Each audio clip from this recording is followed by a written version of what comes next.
Hello everyone, this is Gautam from Shailaja IS.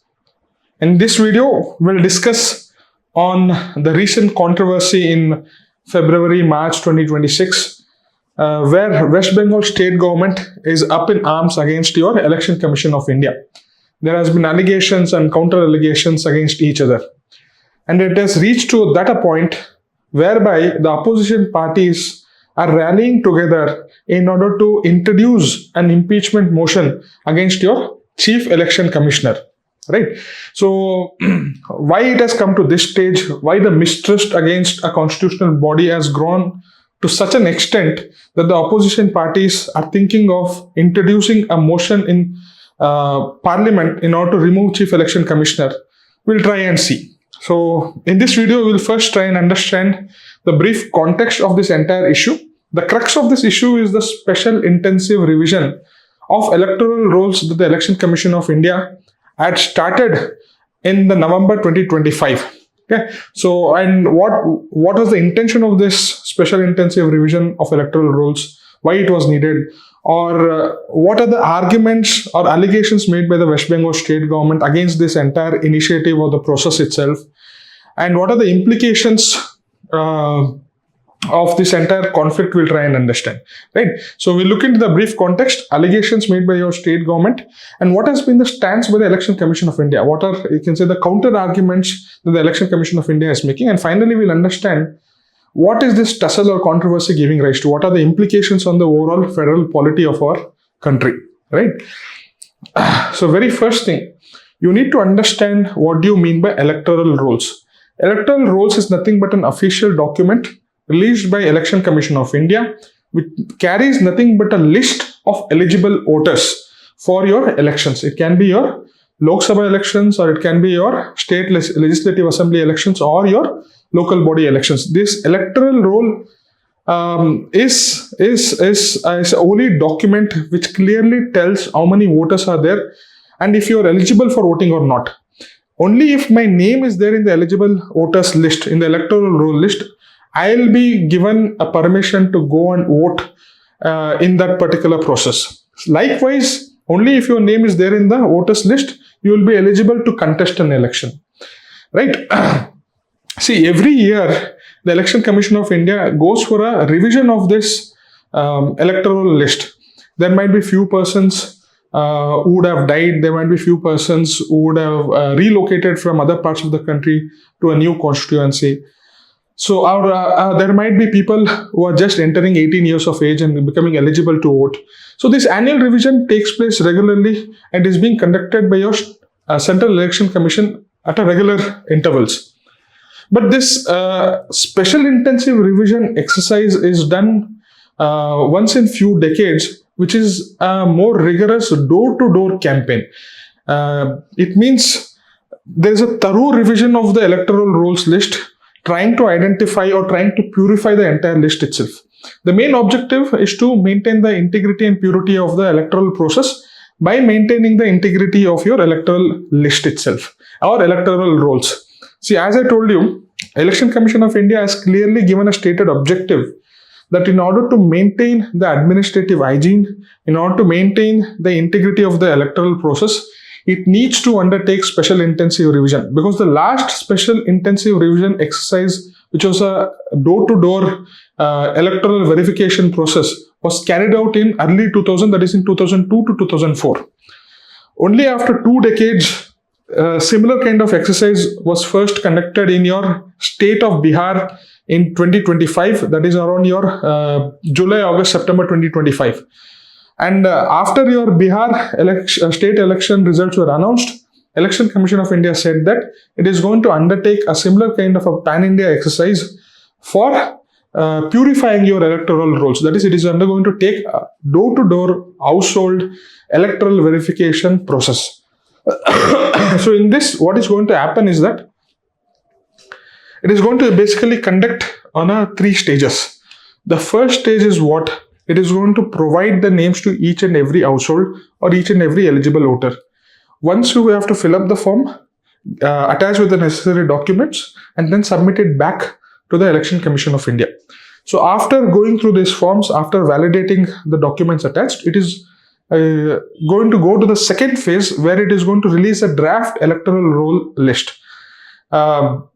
It might have accepted the applications or it might have rejected the applications, but the draft electoral roll list is open for challenging, in the sense if my application was rejected or if my name was not there in the draft electoral roll list, I can challenge that and I can get my name added into the list. So that is the second phase whereby it is going to release the draft electoral roll list, and it is going to hear any objections or modifications from the citizens or the groups.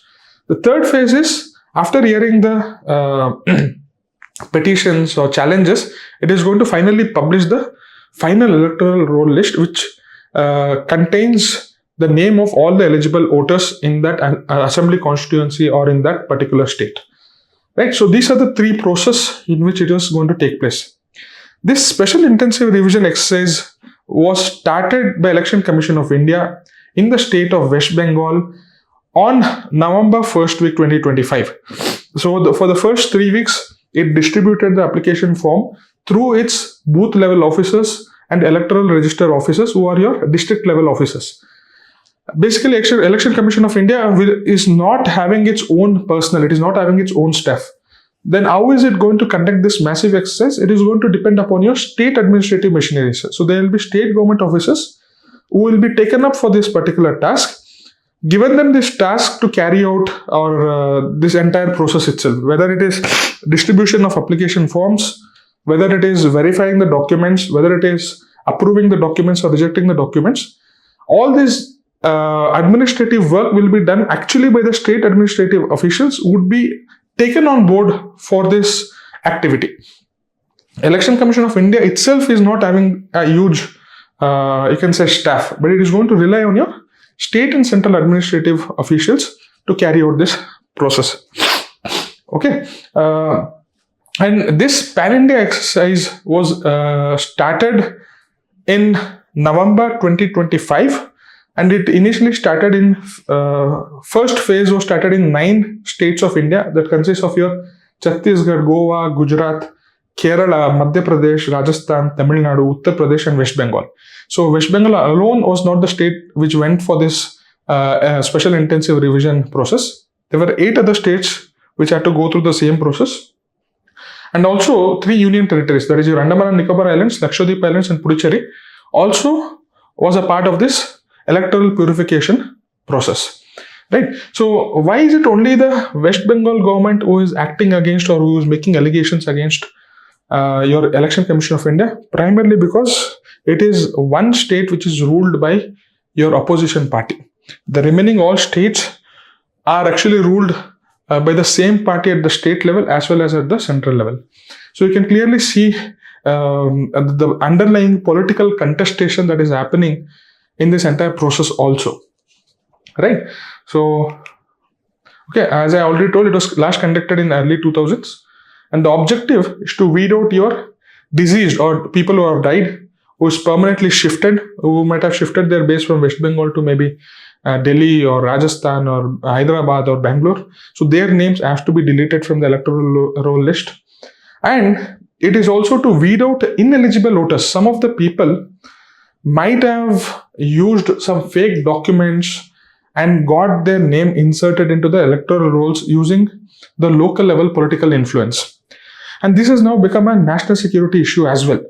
Because as you all know, there are allegations that there are lakhs of people who have migrated from Bangladesh and staying illegally in country, especially in the border areas of your West Bengal and Assam. So in this context, the political narrative is that using all these fake documents, using this local political influence, these illegal migrants have got themselves enrolled into the electoral roll list, thereby becoming citizens and thereby getting the benefits of a citizenship. Right? The opposition party says that this was done at the influence of your ruling party because they are catering to a specific vote bank. Because all these illegal migrants are largely belonging to your minority community. And since the ruling government at the state level, which is your Trinamool Congress, is having its vote bank as the minority community, so there is an allegation by the, you can say, the opposition party, that is the BJP, saying that the TMC, which is your Trinamool Congress, is trying to favor these illegal migrants who are providing your fake documents and getting themselves enrolled into their electoral list. And it is in this context, special intensive revision becomes important, because it is a national security process also, because illegal migrants should not be given the voting power, should not be given the power of being a part of electoral process or democratic process itself. So these are all some of the stated objectives or underlying context of your special intensive revision exercise that was initiated by Election Commission of India, and which carried out in 3 phases. One is your submitting or distribution of your applications. Second is accepting or rejecting the applications and releasing your draft electoral roll list and hearing any challenges against it. And third is the final publications of the list. Now, what are the allegations that has been raised by the West Bengal government? Why West Bengal government is up in arms? Why your sitting chief minister is going and staging dharnas and protest against the Election Commission of India? Primary reason is that one of the argument is that there has been arbitrary deletion of names by the Election Commission of India through this process. And the ruling state government party is making an allegations that these deletions are specifically targeting your minority community and your border districts. So they are giving an example by saying the border districts like Murshidabad and Malda are having nearly 10 lakh cases whose names have been deleted from the electoral roll list. So the argument is also valid, okay, because state government is saying that you are using this process as a tool in order to remove the names of people who might be genuine, but just because they are belonging to a minority community, you are trying to delete their names in the list using the name of this particular process itself. All right. And second biggest allegation with the state government is leveling against your Election Commission of India is that nowadays Election Commission of India is using your artificial intelligence and machine learning and it is using a centralized software to send legal notices or electronic notices to lakhs and millions of people with regard to their application status or with regard to approval or rejection of their application status. And this, they say, this entire software is automatically flagging or automatically dismissing the genuine applicants, and as a result there are lakhs of people who are getting disenfranchised. In the sense, lakhs of people are losing their legitimate right to take part in a democratic process as crucial as voting in an election. And this becomes all the more crucial because of the value that our constitution stands for is your secularism, whereby every community and every religion or every caste or every ethnicity are all standing on equal footing. No one can be discriminated. Everyone has the right to equality. So it is in this context the process is appearing to be tilted against the minority communities, especially in your border areas of which seem to be targeting your minority communities. And the final list was actually submitted on February 27th, 2026. And in that, it was clearly shown that there was nearly 15% net reduction in the total voters of the state. The earlier electoral rolls was consisting of around 7.66 crore people who are eligible voters. Now, after this special intensive revision exercise, which started from November, December, January, finally when it was concluded and the final list was released, it had dropped down to 6.44 crore people. So there has been almost 75 lakh names who have been deleted in this entire process itself. That is a total net 15% reduction. And because of this huge number, which is going to, which is like a survival question for majority of the political aspirants and political parties, especially in your crucial assembly constituencies. So that is going to make a win or lose sort of a difference, right? Also, there are additional 60 lakh names who have been placed under adjudication. In the sense, they are still under adjudication. Their names have still not been accepted or rejected. So, the allegations whereby the West Bengal state government is making that you are using this process to target minority communities. The centralized software is randomly sending out notices, and it is not based on human verification. And there has been large scale deletion of numbers in a very fast manner, especially in a short span of time, and you are just rushing it through the process. These are some of the allegations that has been leveled by your West Bengal government. Along with this, there are certain you can say process level allegations also which has been leveled. Election Commission of India is saying that Election Commission of India, your state government is saying that Election Commission of India is deploying something called as micro observers to carry out this entire process, and most of these micro observers are coming outside the state, and it is being alleged that these micro observers who are trying to oversee the entire electoral process are biased, and as a result they are trying to override the statutory powers vested with the local authorities. Ideally, what should happen? The Election Commission of India should enroll or should deploy the state level officers for carrying out this electoral processes. But what is instead happening is Election Commission of India is taking officers from other states, deploying it in the West Bengal government and trying to carry out this process. And this is against the federal principle itself. This is against the constitutional setup that we are having. That is one of the major allegations which has been made by your West Bengal Chief Minister Mamata Banerjee. Also, there is a broader narrative which says that this exercise is not only limited to electoral revision, that is electoral roll revision. It is trying to act as a sieve. It is trying to act as a filter for identifying who is a citizen and not a citizen. So all those people who are disenfranchised, all those people who are not there in the electoral rolls, they will be considered as non-citizens and they will be targeted and they will be you can say thrown out of the country. So that is a sort of a broad, raw narrative that has been built up by the state government. Okay, so this entire process itself is going to be politicized because they see that the ruling dispensation at the central and state level is different. The central government, which primarily controls your constitutional body like Election Commission of India, is using to target the opposition ruled state like West Bengal and especially go for arbitrary deletion of communities, especially your minority communities in your border areas. Okay. Now, what are the counter arguments or what is the stance that has been taken by Election Commission of India? First and foremost, as I told you, special intensive revision, that is door-to-door campaign or door-to-door verification mechanism has to be taken because it has been last held in 2000s. So after 2 decades, it is being conducted, and in order to maintain the integrity of the process itself, or in order to have that administrative hygiene, it is necessary for Election Commission of India to carry out this process. And it is not targeting any one particular state. It is the necessity of the time. So that is one solid argument which the Election Commission of India is giving. Second argument which they are saying is that the state government officials are not cooperating with the Election Commission of India.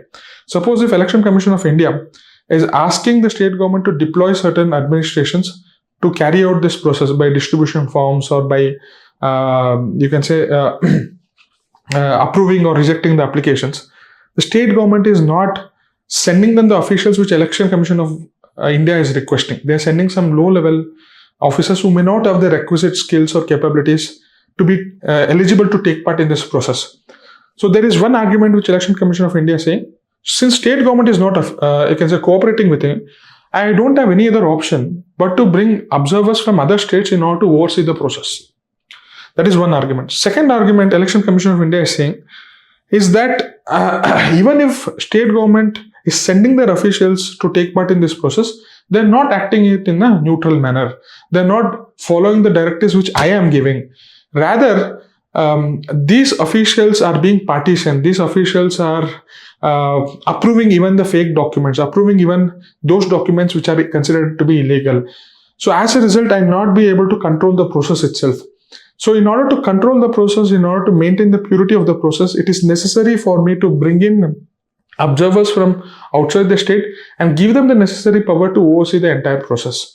So these are some of the solid arguments which is being made by your Election Commission of India.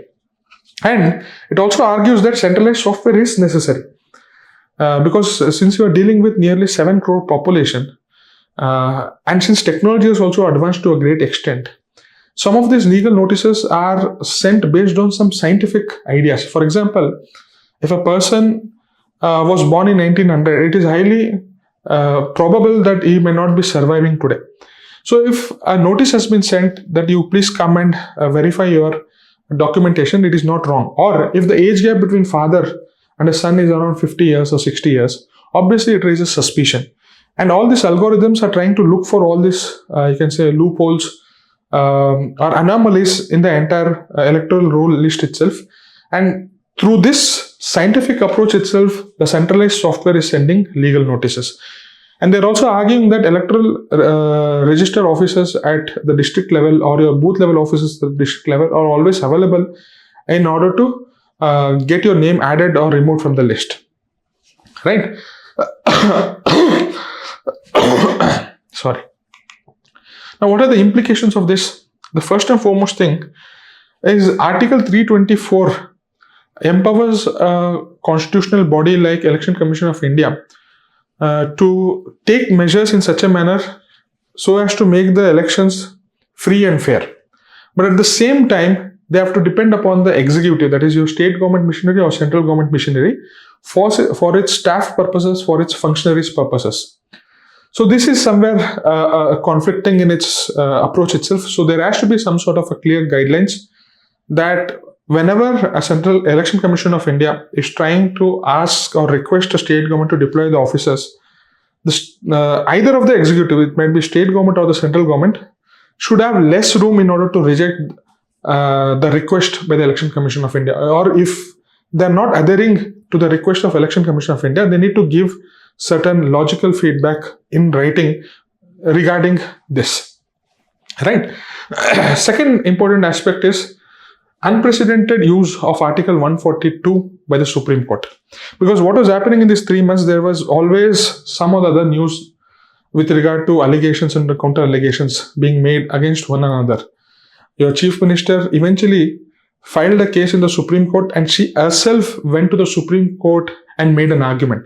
So it was unprecedented. On February 20th, she herself went to the Supreme Court and requested the judiciary to come to the support of state government by making an allegations that Election Commission of India is acting in a partisan manner, and there has been large-scale deletion of names who are otherwise considered to be eligible voters whose names should have been added into the list.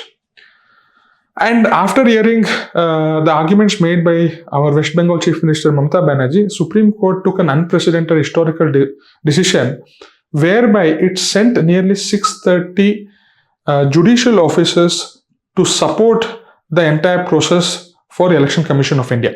So it said that you don't worry, I'll send my own judicial officers to come to the support of this entire process itself, so that it appears to be free and fair. Right? That is one of the important, you can say, implications that we have seen. Ideally, the constitutional body needs to have done its function, and the executive ideally should have supported the constitutional body. But since there is growing mistrust between these two, you can say, functionaries or authorities, ultimately judiciary has to step in and perform the role which it was not supposed to perform, because there is no mandatory function like judiciary coming to the rescue of this electoral process and sending its own judicial officers to monitor or oversee or support the special intensive revision process itself.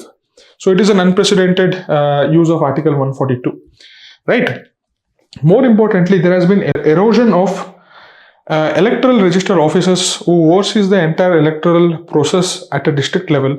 Their statutory powers are now being eroded because external officers are coming in and trying to override their powers. Right? So these are all some of the implications of it. And obviously, the entire controversy has raised a question of politicization of a constitutional body like Election Commission of India. So when there is allegations and counter allegations, ultimately, the people are going to lose trust on the institution itself. There's always going to be some sort of a doubt in the minds of the people whether the Election Commission of India is conducting the elections in a free and a fair manner. So for nearly 7.5 decades, Election Commission of India has performed a stellar role. It has not only been neutral, but it is also seen to be neutral. Some of its orders, some of its initiatives like Model Code of Conduct, the functioning of Election Commission of India, acting in a non-partisan manner, acting in an independent manner. Your chief election commissioners like T.N. Seshan, who set an historical example of how to perform this particular role. And all along, chief election commissioners have acted in a very independent and non-partisan manner. Now, when such sort of allegations are there in our newspapers, in our entire, I can say, TV debates, always it's somewhere going to erode the dignity and the integrity of the institution of Election Commission of India itself, and which is not good in the long run for a democratic country like ours, right? So we have to do it in a less politicized manner. Since both the parties are now opposition, like one against another, obviously politicization is inevitable, and that is why judiciary is trying to step in and somehow try to save the process itself. Right? Once the elections are going to be conducted in April and May in Bengal, we'll have to wait and see what is going to be the contour of this entire controversy itself. Right?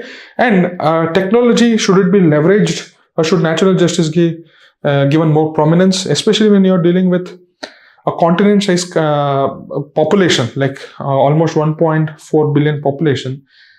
Functionaries or authorities or administrative machineries have to inevitably rely on the technology itself. So we cannot completely put aside the use of technology. So whatever centralized software which Election Commission of India, we cannot say that it should not be used. Excuse me. We certainly have to leverage the technological development. At the same time, it has to be transparent enough to evoke that sense of trust in the opposite person. Right? So this is all on this particular issue. I hope you got an idea. A similar topic was made, I think, few months back in October 2025, where we discussed on a special intensive revision process in Bihar. So there were a similar kind of, I can say, arguments and counter arguments in that controversy also. Here, what is what is one additional step is the judiciary stepping in, sending its own officers in order to monitor and support the process. Right? Let us look into one of the questions. The invocation of extraordinary powers under Article 142 by the Supreme Court to resolve executive deadlocks is a symptom of institutional breakdown, not a constitutional triumph. So they are saying that judiciary is coming into the rescue and performing its role. We should not consider it as a constitutional triumph. We should see it as a failure of other bodies. Okay, so comment on this assertion, especially drawing parallels to the recent judicial interventions in your electoral disputes. Right? So that is the question. The question is about judicial overreach versus judicial activism. The question is about effective use of Article 142. Is it a constitutional triumph, or is it a failure of the existing systematic machinery? So you can write your arguments for and against it, and you can send it to me on my WhatsApp or Telegram on this number, or you can email it to me on this email address. So thank you very much.